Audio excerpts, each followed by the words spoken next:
Good afternoon and welcome to Matters Financial and Geopolitical from a Frontier, and thank you for stopping by. Let me start with macro thoughts because we've been witnessing some very violent movements in asset prices since Chairman Powell spoke last week. I wrote in an article playing on the theme of the film The Wizard of Oz that the market is fearing the arrival of the Wicked Witch of the West and has front-run Powell and has priced in 3 rate cuts within 12 months. Tracy Alloway tweeted, "If the Fed cuts in July, it'll be doing something unusual, cutting rates at a time when financial conditions are already loose." That was via Credit Suisse. "Looser now than at any time of any first rate cut in the past 5 cutting cycles," says Credit Suisse. And this is the important point. And I said, if you were looking at the US economy in isolation, you would have to say such a forecast is absurd. The economy sure has some soft spots, but unemployment is at multi-decade lows and consumer spending, the key pivot, is holding up. The US 2-year note is at around 1.75% and is the financial instrument which is the purest signal in all the noise. We are in nosebleed territory, and I'm afraid this is voodoo economics, and just because we have not reached the point when the curtain was lifted in The Wizard of Oz and the wizard revealed to be an ordinary conman from Omaha, Nebraska, who had been using elaborate magic tricks and props to make himself seem great and powerful, should not lull us into a false sense of security. Bitcoin, which I wrote in my considered opinion, has never been about its utility, but all about its safe haven, non-correlated asset status, flew through 10,000 over the weekend, blasted through 11,000, and last was at 11,425. This is a chart from Physique Money of Bitcoin, and this is as much a safe haven in today's world as gold, as treasury bonds, etc. I like this globalization. Alaskan salmon shipped to Seattle and then flown to China to be deboned, then much of it shipped back to the US where it is consumed. Home thoughts. That was one of the most rewarding things about spending nights in the open. Birds were bound to wake you up, and whether they carried good or bad luck, at least they woke you up with music. And it's very pleasant for me too, listening to the birds in the early morning. It's like an orchestra. It reminds me of Geoffrey Chaucer, the Parliament of Fowls, or Fowlies. The butterfly counts not months, but moments, and has time enough. Rabindranath Tagore.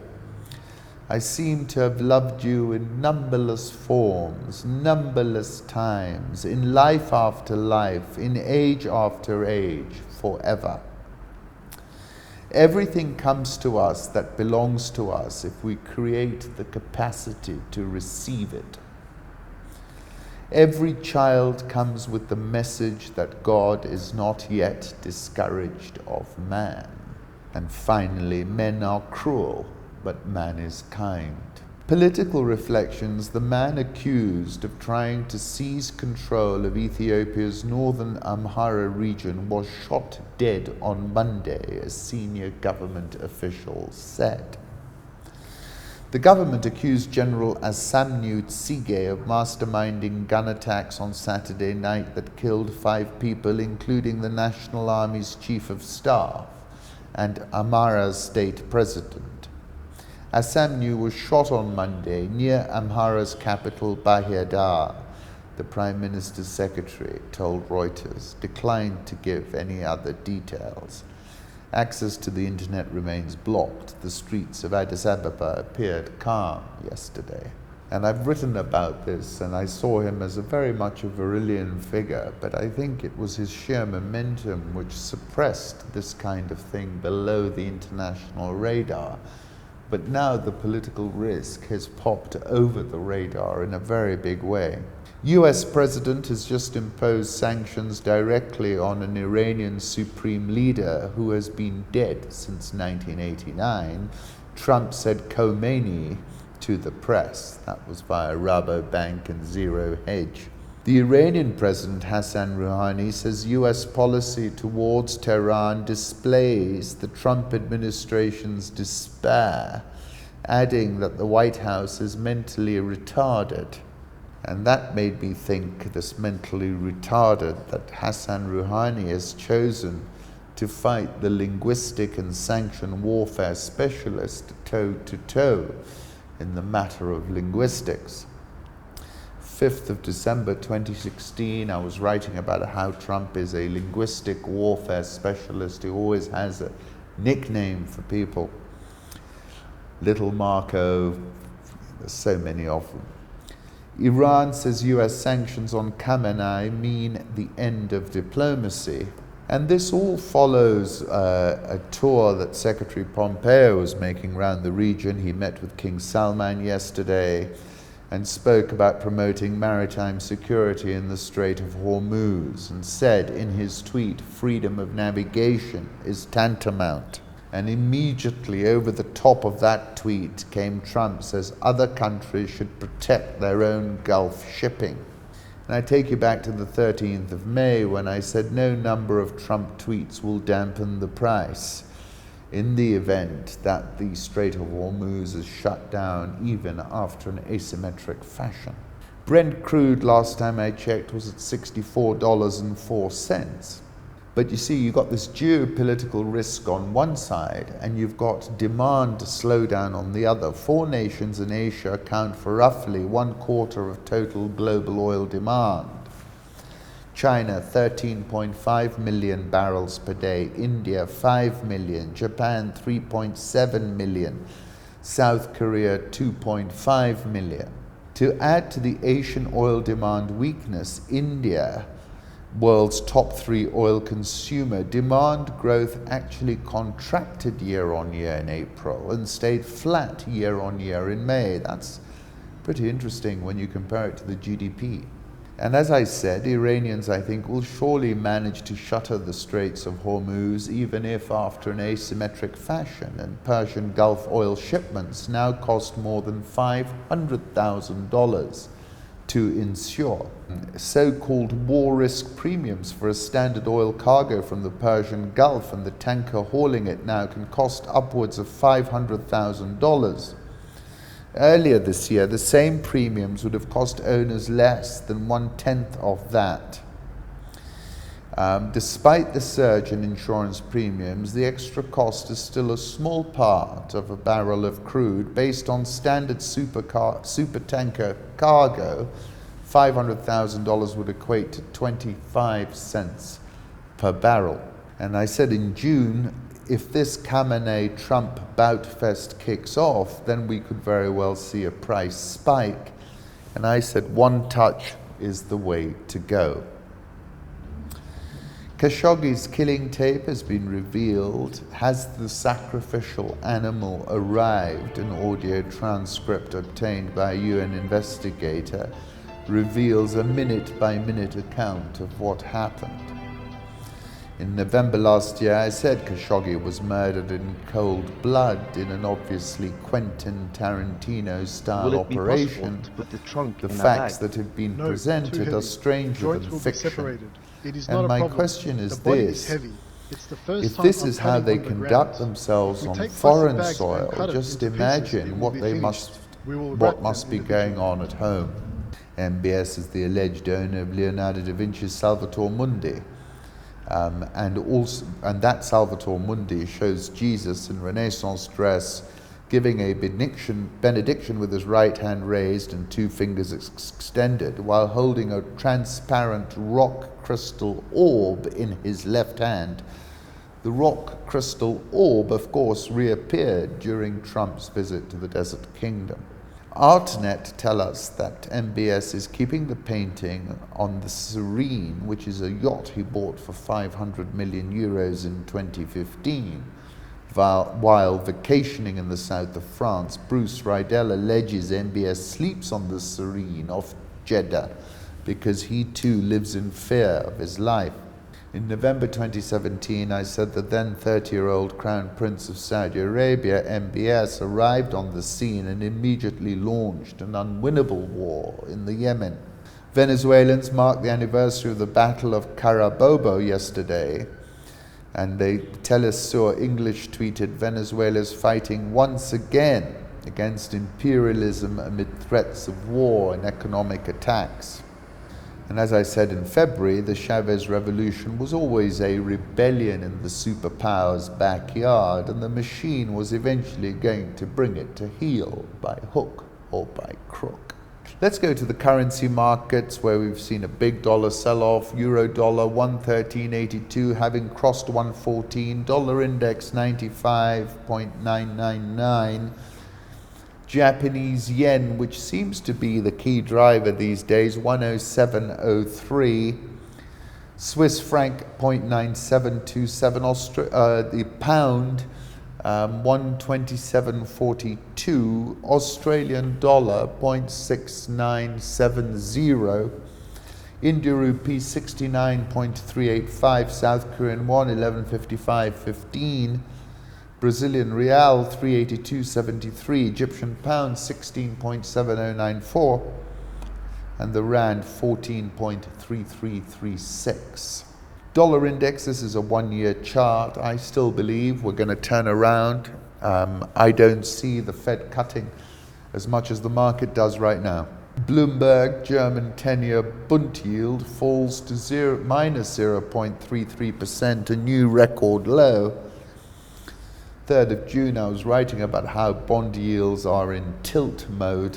Euro dollar 113.83, market has turned, lots of euro shorts have been cut. My piece over the weekend was Wizard of Oz World, and I was talking about The Wizard of Oz, a film made in 1939, and about the wizard himself. Believing he is the only man capable of solving their problems, Dorothy and her friends travel to the Emerald City, the capital of Oz, to meet him. Oz is very reluctant to meet them, but eventually each is granted an audience one by one. In each of these occasions, the wizard appears in a different form, once as a giant head, once as a beautiful fairy, once as a ball of fire, and once as a horrible monster. When at last he grants an audience to all of them at once, he seems to be a disembodied voice.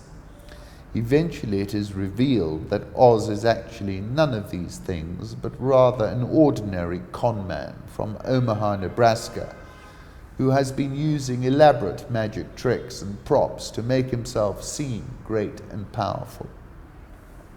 I said last week we witnessed some Wizard of Oz level moves in the markets, negative yielding bonds, a gold price crossing 1400, Bitcoin, the yen, S&P at an all-time high.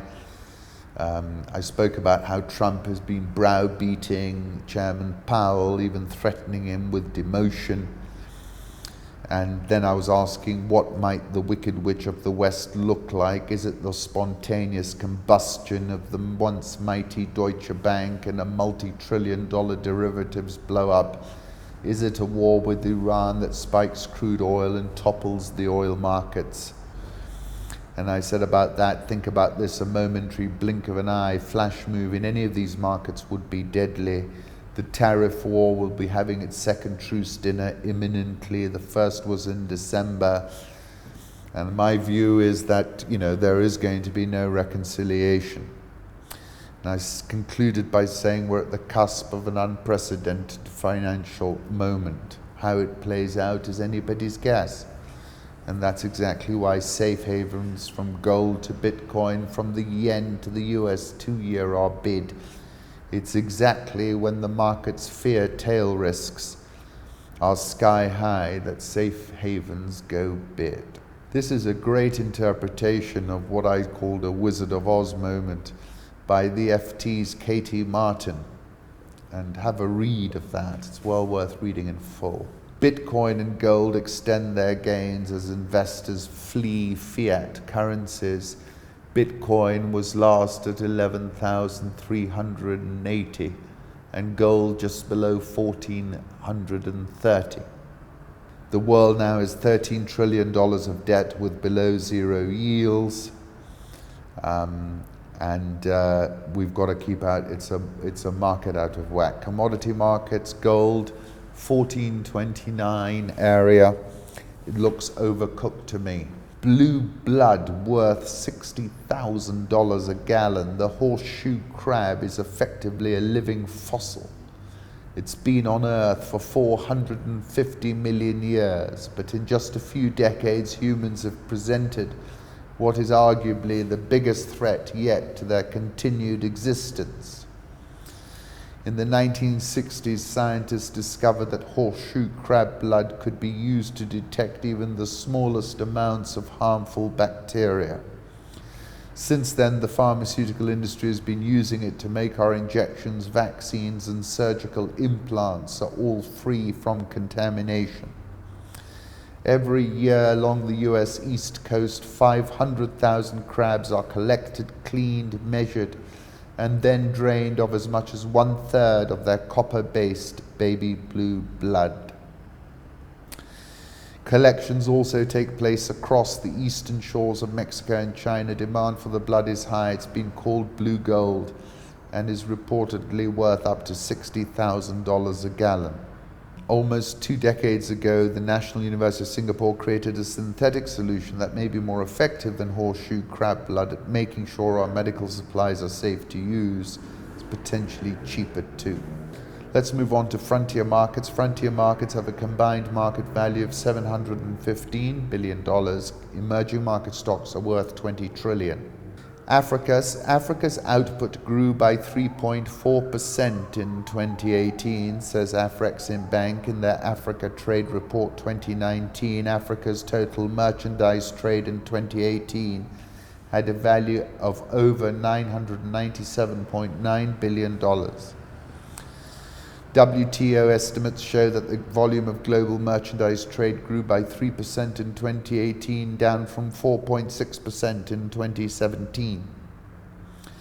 The report noted that while the European Union remained Africa's main continental trading partner in 2018, accounting for 29.8% of total trade, African trade with the South grew significantly over the last decade to account for more than 35% of the continent's total trade in 2018. Report highlights that Africa has the potential to do more, noting that its contribution to global trade remains marginal at 2.6%, up from 2.4% in 2017, and that while intra-African trade rose to 16% in 2018, from 5% in 1980, it remains low compared to intra-regional trade in Europe and Asia. The chief economist and author of the report, Dr. Hippolyte Fofax, said intra-African trade, which grew by 17% in 2018, more than 3 times the rate of growth of extra-African trade, was the major driver of Africa's total merchandise trade in 2018. Dmitry Medvedev, the Prime Minister of the Russian Federation, met with the Afreximbank Board of Directors at their annual general meeting, which they held in Moscow. Listen to the inside story I did with Martin Dennis, Stephen Yaboa, and Olusegun Okubanjo about the African Free Trade Agreement. The Financial Times is saying the US risks handing Africa's e-commerce sector to China. Tibor Nagy, who's the Assistant Secretary of State for Africa, says the US has an intense interest in Africa, and the perception that the continent is of little interest to President Trump's administration is incorrect. The US is South Africa's 3rd largest trading partner, with two-way trade in 2018 of $13.7 billion. The land debate is being monitored closely, he said. As everybody knows, Trump has asked Secretary Pompeo to monitor the situation, to look at it carefully, which is what we're doing, because that could be a loaded issue that US investors would take a very close look at when making a decision on whether or not to invest in South Africa. He then added, don't expect debt relief.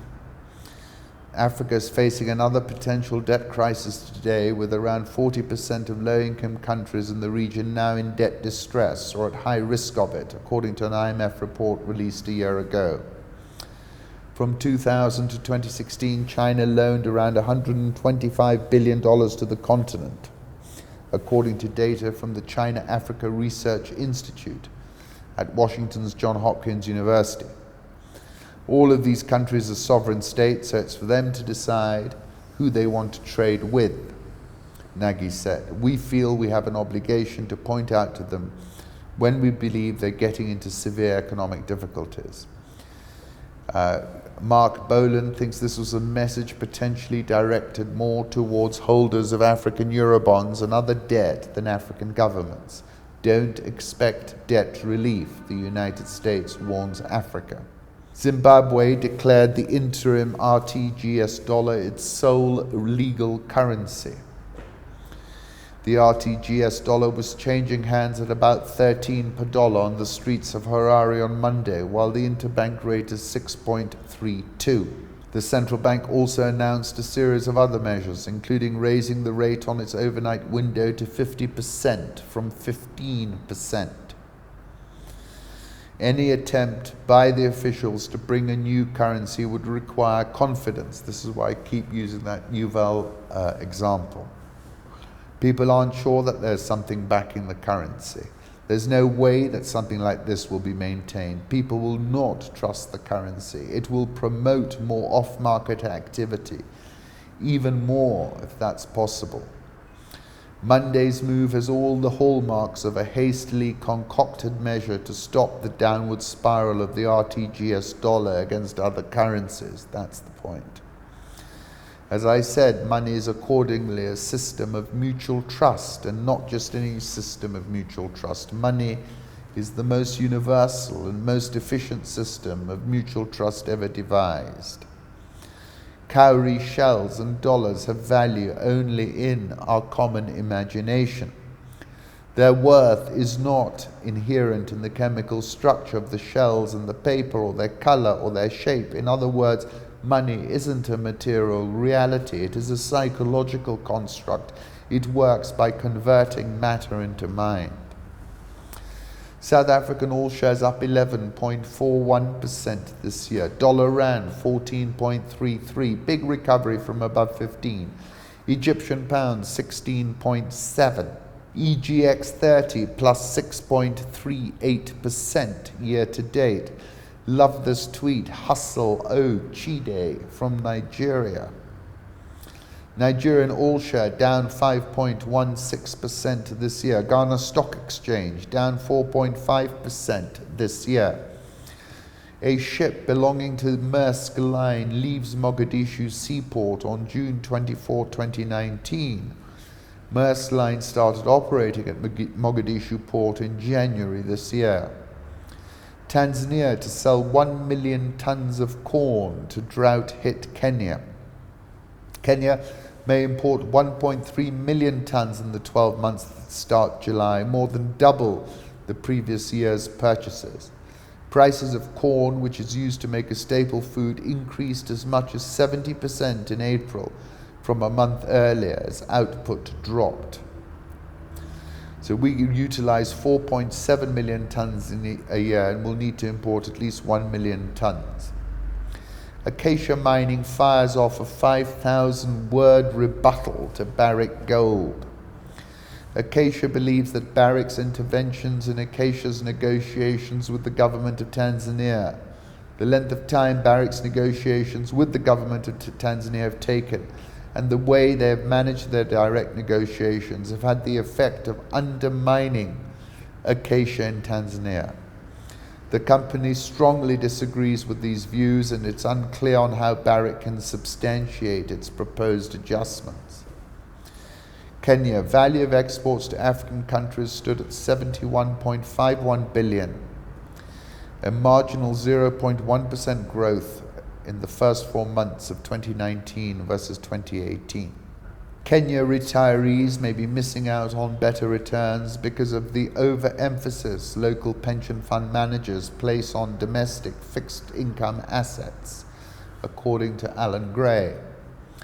Retirement fund managers in East Africa's largest economy invested less than 2% of their assets offshore, well short of the 15% allowed by the industry regulator as at the end of 2018. They cut allocations to equities to 17%, the lowest in at least 2 years, while stepping up exposure to government securities to 39%, the highest since December 2016.